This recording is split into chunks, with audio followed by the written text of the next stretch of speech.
विमल मति दे, जग सिर मोर बनाए भारत निर्मल विक्रम दे। हे हंस वाहिनी ज्ञान दायिनी अम्ब विमल मति दे। हंस वाहिनी ज्ञान दायिनी अम्ब विमल मति दे। सभागार में उपस्थित सभी दिव्यांग भाई बहन बच्चे, देवियों, सज्जनों और मित्रों, आज international day of persons with disabilities के अवसर पर जीवन की तमाम बाधाओं और चुनौतियों को पार करते हुए जीवन में उत्कृष्टता हासिल करने वाले व्यक्तित्वों का सम्मान करके मुझे अत्यंत गौरव की अनुभूति हो रही है। मैं उनके दृढ़ संकल्प, कड़ी मेहनत और उत्साह को नमन करता हूँ। मैं ये मानता हूँ कि हमारे दिव्यांग जन सक्षम व्यक्तियों से अधिक प्रतिभावान और प्रभावशाली हैं। कार्यक्रम के आयोजकों को भी मैं हृदय से बधाई देना चाहता हूँ। उन्होंने दिव्यांग जनों के सशक्तिकरण और समाज में सेवा द्वारा जरूरतमंदों के उत्थान में उत्कृष्ट योगदान के लिए ये कार्यक्रम आयोजित किया है।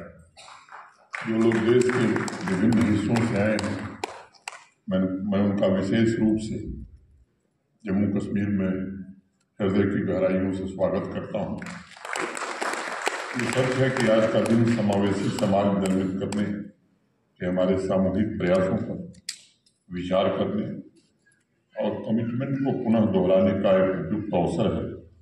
आज के दिन हम सबको ये संकल्प लेना चाहिए कि समाज के प्रत्येक दिव्यांगजन को समान अवसर तथा अपनी पूरी क्षमता का विकास करने लायक वातावरण प्रदान करने के लिए समर्पित भाव से सब मिलकर काम करेंगे। माननीय प्रधानमंत्री श्रीमान नरेंद्र मोदी जी के नेतृत्व में देश के भीतर सचमुच एक नई संवेदनशीलता पैदा हुई है। हम सब जानते हैं, विकलांग से दिव्यांग तक की यात्रा अगर देश में देखा है तो पूरे भारत के माननीय प्रधानमंत्री जी को दी है। और इस बात पर बल इसलिए उन्होंने दिया क्योंकि शारीरिक कठिनाइयों के बावजूद अपने हौसले से ऐसे लोगों ने समाज में अद्भुत और अतुलनीय योगदान देकर मानवता के परम शिखर को छूने का काम किया है। मैं मानता हूं कि हमारे सभी दिव्यांग जनों में वो योग्यता मौजूद है जो उन्हें विशेष बनाती है। अभी जिक्र हुआ मेरे पहले शीतल का, शीतल के साथ राकेश, ये दो पैरा अचस जीवंत उदाहरण है सामाजिक बराबरी, समान अवसर मिलने में तमाम बाधाओं को पार करके बड़ी से बड़ी उपलब्धियां हासिल कर सकते हैं। अभी आप लोग भरत सिंह जी को सुन रहे थे।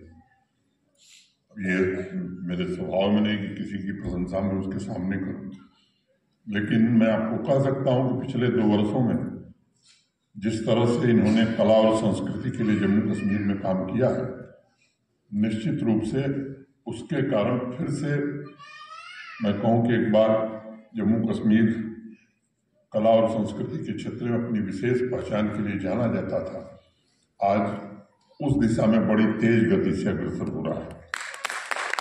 आपको स्मरण होगा कि 2015 के पहले हमारे देश में जितने कानून थे, सबका उद्देश्य किसी तरह से दिव्यांगजनों को समाज कल्याण के कार्यक्रमों से जोड़ना महज था। उन्हें सुविधा देने की योजना को भी अधिकार न समझ करके समाज कल्याण का कार्य माना जाता था। 3 दिसंबर 2015 मुझे लगता है कि भारत के इतिहास की एक बड़ी महत्वपूर्ण तारीख है, जिस दिन एक नए सामाजिक चेतना का जन्म हुआ। भारत के वर्तमान प्रधानमंत्री जी ने नए कानून के तहत वेलफेयर की बजाय दिव्यांग जनों के अधिकार को प्रशासन का दायित्व बनाने का काम किया। मैंने पूर्व वक्ताओं को सुना है, मैं ये आज ये कह सकता हूँ कि 2-2.5 वर्षों में एक कोशिश जम्मू कश्मीर में भी हो रही है कि हमारे भाई बहन मुख्य धारा से जुड़ सकें, बराबरी की व्यवस्था उनके लिए भी कायम हो। एक्सेसिबल इंडिया कैंपेन, सुगम्य भारत अभियान के सैचुरेशन को कोशिश की गई है कि एक जन आंदोलन की तरह चलाया जाए, चाहे वो सरकारी प्राइवेट बिल्डिंग हो, रेलवे स्टेशन हो, एयरपोर्ट हो, स्कूल कॉलेज, ऐसा इंफ्रास्ट्रक्चर तैयार करने की कोशिश की गई है ताकि दिव्यांग भाई बहनों के लिए सुगमता हो। इस अभियान का सबसे बड़ा फर्क ये है कि सभी जिलों में लोग इस कार्य को एक दायित्व समझ करके निभा रहे हैं। अधिकार और नियम बनाने के लिए डिसेबिलिटी कमिश्नर की नियुक्ति बौद्धिक विकलांगता के प्रति प्रतिबद्धता पर जोर देते हुए राष्ट्रीय ट्रस्ट के साथ एकीकरण, MTS के लिए 100% दृश्य विकलांगता को बेंचमार्क विकलांगता के रूप में मान्यता, सरकारी नौकरियों में विकलांग व्यक्तियों की नियुक्ति के लिए विभिन्न पदों के लिए बेंचमार्क, विकलांगताओं की संख्या में वृद्धि, लोकोमीटर, विकलांगता वाले व्यक्तियों के लिए 100% सैचुरेशन सुनिश्चित करते हुए एक बात यहाँ कही गई है, लोगों को उपकरण और सुविधाएं मिले, ये कोशिश की जा रही है ताकि एक समावेशी समाज बन सके। आने वाले 28 दिसंबर को भारत सरकार के जो मंत्री हैं वीरेंद्र कुमार जी, वो जम्मू आ रहे हैं। एक कोशिश है मेगा कैंप करने की। मैं यहाँ जो लोग काम कर रहे हैं उनसे मेरा निवेदन होगा, प्रशासन का पूरा अमला इस काम में जुटेगा। कोशिश ये होनी चाहिए हम भी उसमें जुटें ताकि कोई भी दिव्यांग भाई बहन बच्चा हमारा छूट न जाए। उसको जो आवश्यकता है उसे इस बार 28 दिसंबर को निश्चित रूप से पूरा कर दिया। आज मुझे ये बताते हुए खुशी है, पेंशन योजना भी जो है वो 100% लागू की गई है। और एक बात मुझे बताते हुए प्रसन्नता है, जो ऑनलाइन सर्विसेज है वो 1050 से ज़्यादा सर्विसेज यहाँ जम्मू कश्मीर में ऑनलाइन है। और जो पब्लिक सर्विस गारंटी एक्ट की सर्विसेज हैं वो ऑटो अपील मोड में कर दी गई। ऑटो अपील मोड का मतलब कि एक्ट में जो प्रोविजन है, जितने समय में सुविधा मिलनी चाहिए, अगर नहीं मिलेगा तो वो एस्केलेट होकर के उच्च अधिकारी के पास जाएगा। और मैं समझता हूँ कि 800 से ज़्यादा लोगों पर फाइनेंशियल पेनाल्टी अभी तक लग चुकी है। तो अब सामान्यतः लोग ये नहीं करते हैं कि समय के अंदर न हो। आर्थिक रूप से सशक्त और आत्मनिर्भर बनाने के लिए मैं यहाँ सबको आश्वस्त करना चाहता हूँ कि पैसे की कोई कमी नहीं। कोई भी दिव्यांग नौजवान भाई बहन कुछ करना चाहता है, उसको मैं खुला आमंत्रण देता हूँ। मिशन न्यूज़ को निर्देश दिया जाएगा तो उसकी हैंड होल्डिंग, चाहे वो ट्रेनिंग का मामला हो या फाइनेंशियल असिस्टेंस का मामला हो, जम्मू कश्मीर प्रशासन निश्चित रूप से इसे करेगा। एक और महत्वपूर्ण पहलू का उल्लेख आवश्यक समझता हूं मैं, शिक्षा का सबसे महत्वपूर्ण योगदान है किसी भी समाज के निर्माण में। रोजगार और उन्नति के अवसर उसी से मिल सकते हैं। बच्चे बच्चियां अपनी दक्षता और क्षमता में बढ़ोतरी कर सकें, इसके लिए समावेशी शिक्षा पर विशेष बल देना ये प्रशासन की जिम्मेदारी है। ऐसी सुविधाओं को निरंतर विकसित करना जिससे दिव्यांगजन मानसिक और शारीरिक रूप से सशक्त बनकर भविष्य की चुनौतियों का सामना कर सकें। सभी स्कूल फिजिकल बैरियर से मुक्त हों, दिव्यांग बच्चों के लिए सुगम हों, इसके लिए सभी स्टेक होल्डर्स को मिलकर के प्रयास करने की जरूरत है। स्कूल प्रशासन को भी ये सुनिश्चित करना ही होगा, सभी जरूरतमंदों को सहायक इक्विपमेंट उपलब्ध हो जाएं, उनकी डेली रूटीन किसी भी प्रकार से बाधित ना हो। आज इस अवसर पर मैं कहना चाहूँगा कि आप सबका सहयोग आवश्यक है इस काम में, और मुझे लगता है कि मेरे पूर्व भी कहा गया कि संवेदनशीलता बड़ी आवश्यक होती है शुद्ध मन तथा पूर्ण सेवा भाव से समर्पण। सामान्यतया मुझे लगता है कि अगर इस भाव से काम किया जाए तो चुनौतियों का अगर पहाड़ भी रहता है तो वो आसान हो जाता है। इस बात पर बराबर बल दिया गया है और हमारी जो संस्कृति खुद ही कहती है कि सर्वशास्त्र पुराणेषु व्यासस्य वचनम ध्रुव परोपकारास्तु पुण्याय पापाय परपीडनम। सभी शास्त्र और पुराणों के बीच व्यास का यह कथन ध्रुव सत्य की तरह है। दूसरों के परोपकार से बड़ा पुण्य कुछ नहीं है, दूसरों को दुख देने से बड़ा पाप भी कुछ नहीं है। अगर हम इस भाव को अपने व्यवहार में लाते हैं तो मैं समझता हूँ कि समाज सही मायने में समावेशी विकास के लक्ष्य को हासिल कर सकता है। आप सबको याद होगा महात्मा गांधी कहते थे कि प्राणियों की सेवा करने के लिए मनुष्य ईश्वर का प्रतिनिधि है और इसके माध्यम से वह ईश्वर की गरिमा और प्रेम को अभिव्यक्त करता है। हमारी सेवा का सबसे पहला लक्ष्य होना चाहिए कि समाज से उन सभी भौतिक बाधाओं को दूर करें जो दिव्यांग भाई बहनों को विभिन्न सुविधाओं और सेवाओं तक पहुंचाने में रोड़े अटकाते हैं। इसमें फिजिकल बैरियर के अलावा जानकारी का अभाव भी है। विकसित भारत संकल्प यात्रा आज पूरे देश में चल रही है। माननीय प्रधानमंत्री जी पूरी तरह से कमिटमेंट के साथ ये प्रयत्न कर रहे हैं कि हर एक पात्र नागरिक को योजनाओं का लाभ निश्चित रूप से पहुंचे। आज़ादी के बाद से आज तक वंचित वर्ग की श्रेणी में जीवन यापन करने वाले जो लोग जो किन्हीं कारणों से मजबूर थे वे आत्मनिर्भर बन सके, तभी आत्मनिर्भर भारत बन सकता है। इस तरह के अभियान में प्रशासन के सामने भी चुनौतियां रहती हैं। बहुत से लोग इसे सरकारी कार्यक्रम की तरह देखते हैं, भाई चलो हमें क्या लेना देना है, ये तो प्रशासन की जिम्मेदारी है। इस सोच को मुझे लगता है बदलना होगा। भगत सिंह पैदा होना चाहिए लेकिन मेरे घर में नहीं, पड़ोसी के घर में। इस सोच से जो देश बाहर में होता है तब समाज बनता है। मैं आप सबसे निवेदन करूंगा कि आप ऐसे कार्यक्रमों में स्वयं भागीदार बनिए। किसी व्यक्ति को जानकारी है कि फला व्यक्ति मेरा पड़ोसी अभी तक वंचित है, तो मुझे लगता है ये हमारी भी जिम्मेदारी है कि उसे प्रेरित भी करें, उसे जानकारी भी दे, उसे समझाए भी और हो सके तो प्रशासन के ध्यान में लाए भी। इस तरह वह व्यक्ति लाभ उठा सकता है। वर्तमान और भविष्य की आने वाली पीढ़ियों का जीवन हम तभी बदल सकते हैं। हमें इस बात को सदैव ध्यान रखना चाहिए कि समाज एक पूर्ण इकाई है। अगर समाज का एक भाग समृद्ध है और दूसरा भाग अभाव से ग्रसित है तब ऐसा समाज कभी भी जीवन नहीं हो सकता है। इसलिए मेरा निवेदन होगा कि हर संसाधन का उपयोग समाज के विकास के लिए हो और मैं मानता हूँ कि हर नागरिक की भागीदारी वंचित वर्गों को गरीबी के बंधन से मुक्त कराने में सहायता प्रदान करेगी। काफी दिनों से मैं सोच रहा था, आज अवसर है।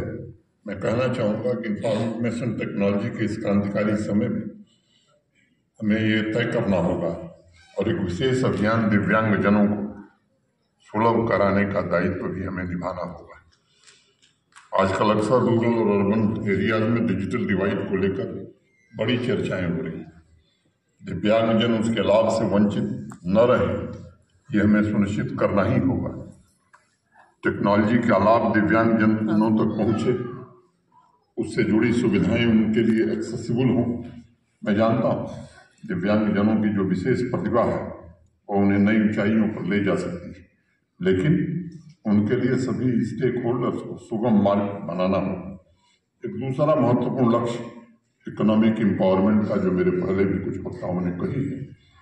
ये सच है कि इस देश ने प्राचीन समय से लेकर वर्तमान में भी ऐसी अनेक विभूतियों को जन्म दिया है जिन्होंने शारीरिक बाधाओं के बावजूद विभिन्न क्षेत्रों में सफलता का कीर्तिमान स्थापित किया। कला, साहित्य, बिजनेस, लगभग हर क्षेत्र में ऐसे सैकड़ों उदाहरण मिलेंगे जहाँ आज मैं देश के विभिन्न हिस्सों से लोग आए हैं। मुझे बताना आवश्यक है कि देश के बाकी राज्यों में 4% आरक्षण देश की संसद के कानून के साथ हो गया था। जम्मू कश्मीर में ये नहीं हुआ था। अब जम्मू कश्मीर में भी आरक्षण 3% से बढ़ाकर 4% कर दिया गया था। स्वरोजगार की जितनी योजनाएं चलाई जा रही हैं उनमें 4% तो आरक्षण है ही, लेकिन मैंने जैसा पहले कहा, कोई भी व्यक्ति अगर रुचि उसकी है तो विशेष अभियान चलाकर उसके रोजगार का मुकम्मल प्रबंध स्वरोजगार का जम्मू कश्मीर प्रशासन करेगा। आज के इस समारोह में समाज के प्रबुद्धजनों, प्रशासन के सहयोगियों को एक साथ संकल्प लेना होगा। हर एक कार्यक्रम, हर एक नीतियों में दिव्यांगजनों को केंद्र में रखते हुए हम कार्य करें। आज ये संकल्प हमें लेना चाहिए, उन्हें किसी भी सेक्टर में किसी प्रकार के भेदभाव का सामना न करना पड़े। मेरा समाज से भी आग्रह है, दिव्यांगजनों के लिए समावेशी, सुलभ, उपयोगी सेवा और बुनियादी ढांचे के निर्माण के लिए मिलकर समाज और प्रशासन एक साथ काम करे, एक रेजिलियंट समाज का निर्माण करे जिसमें एक भी व्यक्ति पीछे न छूटने पाए। फिर से मैं आप सबके प्रति हृदय से कृतज्ञता ज्ञापित करते हुए बाहर से आए हुए अतिथियों का विशेष रूप से स्वागत करते हुए मैं अपनी बात ही पूरी करता हूं और स्मरण दिलाता हूं कि 28 दिसंबर को मेगा कैंप में प्रशासन हर कोशिश करेगा। आपके भी ध्यान में कोई है तो उस दिव्यांग व्यक्ति का जरूर पंजीकरण करावें। बहुत बहुत धन्यवाद। नमस्कार। जय हिंद।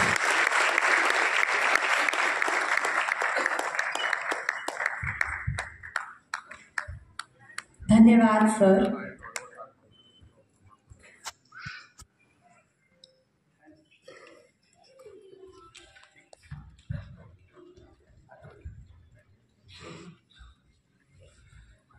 धन्यवाद।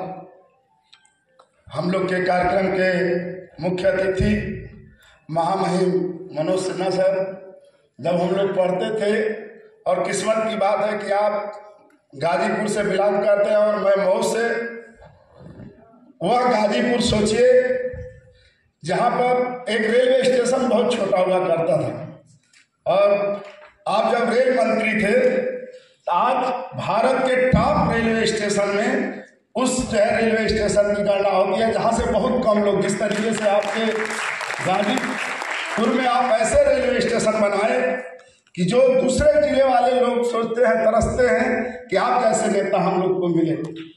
और आप छात्र राजनीति जीवन से ही, हम लोग भी जब विश्वविद्यालय में पढ़ते थे, विकलांगों की पीड़ा देखकर पढ़ाई के साथ साथ राजनीति करते थे, और आप छात्र जीवन से ही राजनीति में रुचि लिए, और उसके कारण जितने हो सकता है, हमें लगता है कि जो भी छात्र राजनीति से आदमी जो है आगे आता है और अपने दम पे आगे बढ़ता है, वो निश्चित रूप से भलाई का काम करता है।